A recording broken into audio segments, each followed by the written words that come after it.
Thank you. I love that. Yeah, it took me a while to figure out that guys were people. They're not just like potential Prince Charmings, right? So here's the thing. Osho said that friendship is higher than love, which I had to really wrap my head around. And then I was in graduate school studying marriage and family therapy. And has anybody heard of the Gottmans, John Gottman? I think I shared this last time.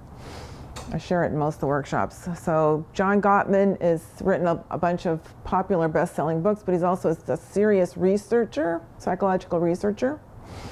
And he has a love lab up at the University of Washington where he puts electrodes on couples and watches them talk and fight and get along and stuff. So he has actual scientific research into what makes couples work. And his wife, Julie, who's also Dr. Gottman, she actually is a therapist and puts this stuff in practice. And 69% of people in long-term relationships that work, it's not even long-term, 69% of people in relationships that work say that the friendship is the most important thing. Men and women. When I first heard that, I thought men must say sex is first. No.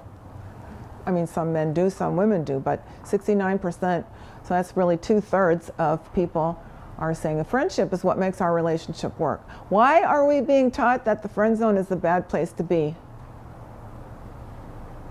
A male Tantra teacher friend of mine said, "Are you kidding? The friend zone is where we want to be." If you're going to have really great sex with them, you want to have the comfortness of a friendship.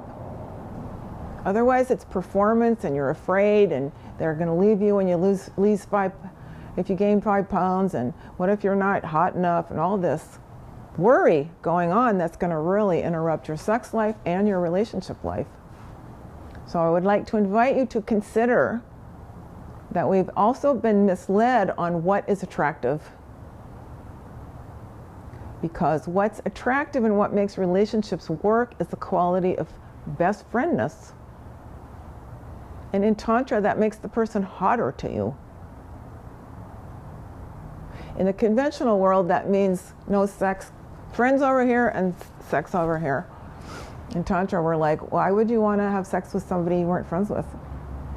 It would be awful. It would be awful. It would be cold and like a performance.